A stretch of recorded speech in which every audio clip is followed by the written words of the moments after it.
नमस्कार दोस्तों, आपका स्वागत है हमारे स्टोरी पॉडकास्ट में। चलिए शुरू करते हैं कहानी। गबन भाग 2। लेखक मुंशी प्रेमचंद। नाटक उस वक्त पास होता है जब रसिक समाज उसे पसंद कर लेता है। बारात का नाटक उस वक्त पास होता है जब राह चलते आदमी उसे पसंद कर लेते हैं। नाटक की परीक्षा 4-5 घंटों तक होती रहती है। बारात की परीक्षा के लिए केवल इतने ही मिनटों का समय होता है। सारी सजावट, सारी दौड़ धूप और तैयारी का निपटारा 5 मिनटों में हो जाता है। अगर सबके मुंह से वाह वाह निकल गया तो तमाशा पास, नहीं तो रुपया, मेहनत, फिक्र सब अकारत। दयानाथ का तमाशा पास हो गया। शहर में वह तीसरे दर्जे में आता, गांव में अव्वल दर्जे में आया। कोई बाजों की धुंधो पोंपो सुनकर मस्त हो रहा था, कोई मोटर को आंखें गाड़ गाड़ कर देख रहा था।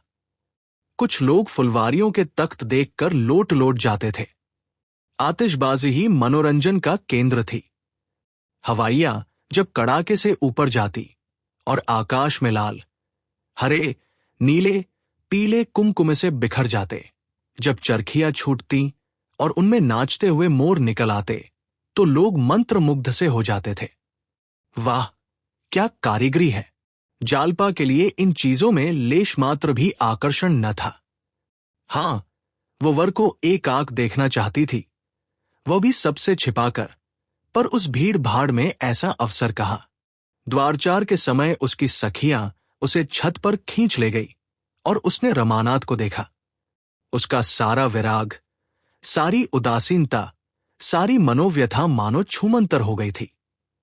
मुंह पर हर्ष की लालिमा छा गई। अनुराग स्फूर्ति का भंडार है। द्वारचार के बाद बारात जनवासे चली गई। भोजन की तैयारियां होने लगी। किसी ने पूरियां खाई, किसी ने उपलों पर खिचड़ी पकाई। देहात के तमाशा देखने वालों के मनोरंजन के लिए नाच गाना होने लगा। 10 बजे सहसा फिर बाजे बजने लगे। मालूम हुआ कि चढ़ावा आ रहा है। बारात में हर एक रस्म डंके की चोट पर अदा होती है। दूल्हा कलेवा करने आ रहा है, बाजे बजने लगे। समधी मिलने आ रहा है, बाजे बजने लगे।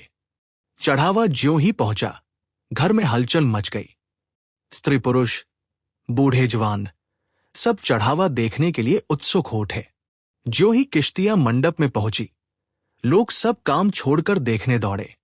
आपस में धक्कम धक्का होने लगा। मान की प्यास से बेहाल हो रही थी, कंठ सूखा जाता था। चढ़ावा आते ही प्यास भाग गई। दीनदयाल मारे भूख प्यास के निर्जीव से पड़े थे। ये समाचार सुनते ही सचेत होकर दौड़े। मान की एक एक चीज को निकाल निकाल कर देखने और दिखाने लगी।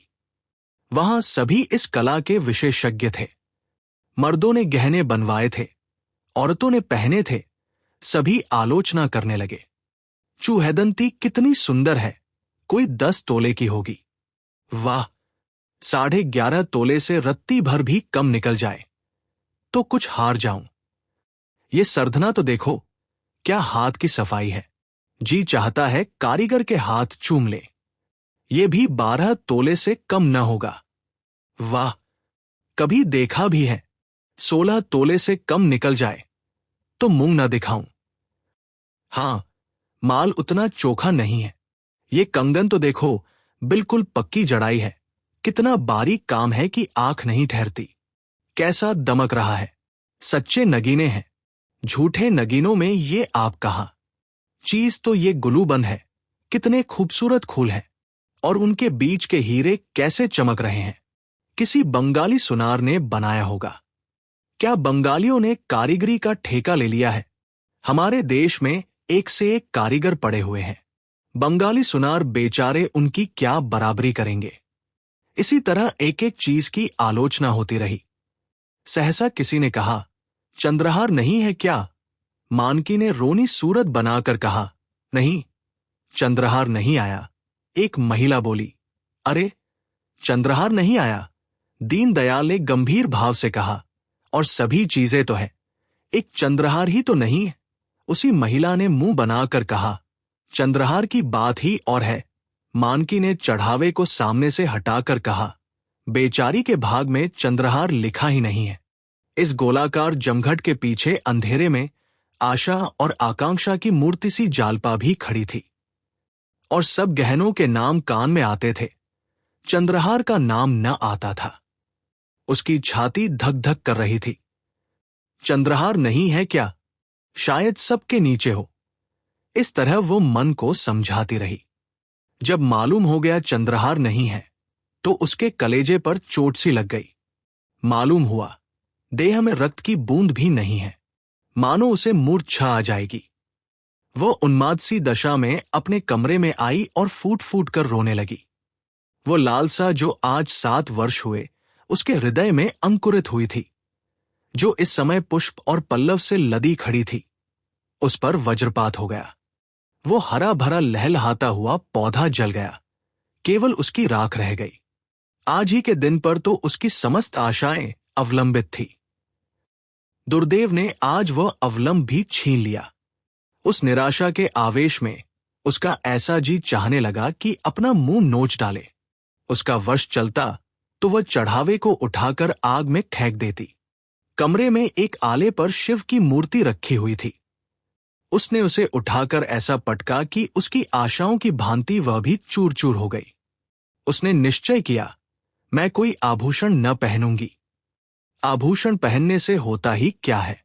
जो रूप विहीन हो वे अपने को गहने से सजाएं। मुझे तो ईश्वर ने यूं ही सुंदरी बनाया है, मैं गहने न पहनकर भी बुरी न लगूंगी। सस्ती चीजें उठा लाए। जिसमें रुपए खर्च होते थे उसका नाम ही न लिया। अगर गिनती ही गिनानी थी तो इतने ही दामों में इसके दूने गहने आ जाते। वह इसी क्रोध में भरी बैठी थी कि उसकी 3 सखियां आकर खड़ी हो गई। उन्होंने समझा था जालपा को अभी चढ़ावे की कुछ खबर नहीं है।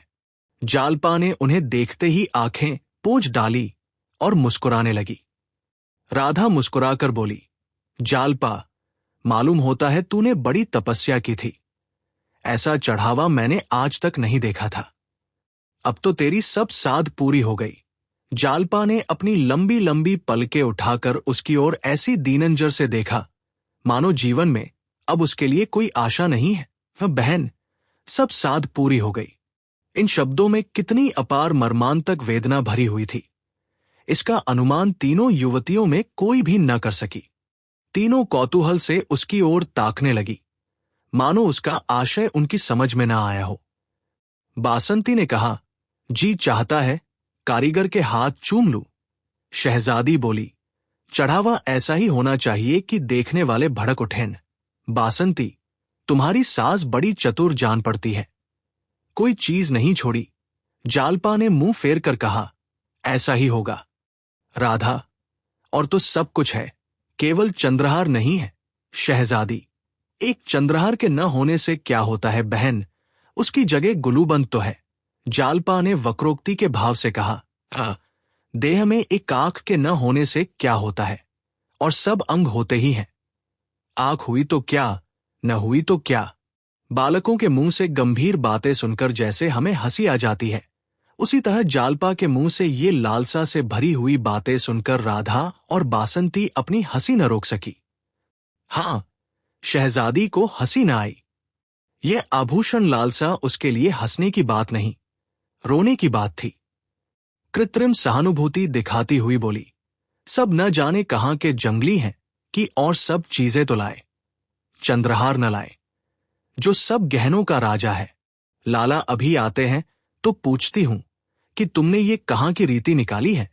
ऐसा अनर्थ भी कोई करता है। राधा और बासंती दिल में कांप रही थी कि जालपा कहीं ताड़ न जाए। उनका बस चलता तो शहजादी का मुंह बंद कर देती, बार बार उसे चुप रहने का इशारा कर रही थी। मगर जालपा को शहजादी का ये व्यंग्य संवेदना से परिपूर्ण जान पड़ा। सजल नेत्र होकर बोली, क्या करोगी पूछकर बहन, जो होना था सो हो गया। शहजादी, तुम पूछने को कहती हो, मैं रुलाकर छोड़ूंगी। मेरे चढ़ावे पर कंगन नहीं आया था। उस वक्त मन ऐसा खट्टा हुआ कि सारे गहनों पर लात मार दूं। जब तक कंगन न बन गए मैं नींद भर सोई नहीं। राधा, तो क्या तुम जानती हो जालपा का चंद्रहार न बनेगा? शहजादी, बनेगा तब बनेगा, इस अवसर पर तो नहीं बना। 10-5 की चीज तो है नहीं कि जब चाहा बनवा लिया। सैकड़ों का खर्च है। फिर कारीगर तो हमेशा अच्छे नहीं मिलते।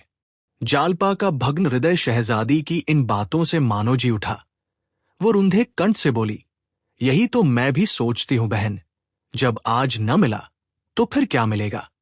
राधा और बासंती मन ही मन शहजादी को कोस रही थी और थप्पड़ दिखा दिखा कर धमका रही थी, पर शहजादी को इस वक्त तमाशे का मजा आ रहा था। बोली, नहीं, ये बात नहीं है जल्ली, आग्रह करने से सब कुछ हो सकता है। सासस सुर को बार बार याद दिलाती रहना। बहनोई जी से 2-4 दिन रूठे रहने से भी बहुत कुछ काम निकल सकता है। बस यही समझ लो कि घरवाले चैन न लेने पाए। ये बात हरदम उनके ध्यान में रहे। उन्हें मालूम हो जाए कि बिना चंद्रहार बनवाए कुशल नहीं। तुम जरा भी ढीली पड़ी और काम बिगड़ा। राधा ने हंसी को रोकते हुए कहा, इनसे न बने तो तुम्हें बुला ले।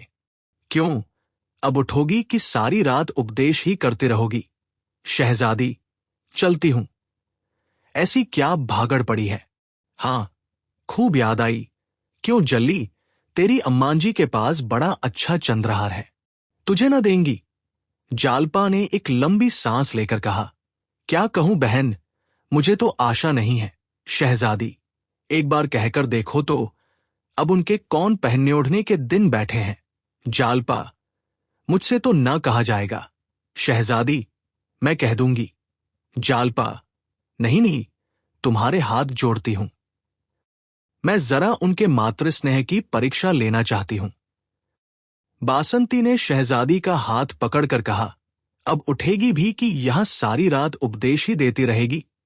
शहजादी उठी, पर जालपा रास्ता रोककर खड़ी हो गई और बोली, नहीं, अभी बैठो बहन, तुम्हारे पैरों पड़ती हूं। शहजादी, जब ये दोनों चुड़ैले बैठने भी दे, मैं तो तुम्हें गुर सिखाती हूं और ये दोनों मुझ पर झुंझलाती हैं। सुन नहीं रही हो, मैं भी विष की गांठ हूं। बासंती, विष की गांठ तो तू है ही। शहजादी, तुम भी तो ससुराल से साल भर बाद आई हो, कौन कौन सी नई चीजें बनवा लाई। बासंती, और तुमने 3 साल में क्या बनवा लिया। शहजादी, मेरी बात छोड़ो, मेरा खसम तो मेरी बात ही नहीं पूछता। राधा, प्रेम के सामने गहनों का कोई मूल्य नहीं। शहजादी, तो सूखा प्रेम तुम ही को खले। इतने में मानकी ने आकर कहा, तुम तीनों यहां बैठी क्या कर रही हो, चलो वहां लोग खाना खाने आ रहे हैं। तीनों युवतियां चली गई। जालपा माता के गले में चंद्रहार की शोभा देखकर मन ही मन सोचने लगी, गहनों से इनका जी अब तक नहीं भरा।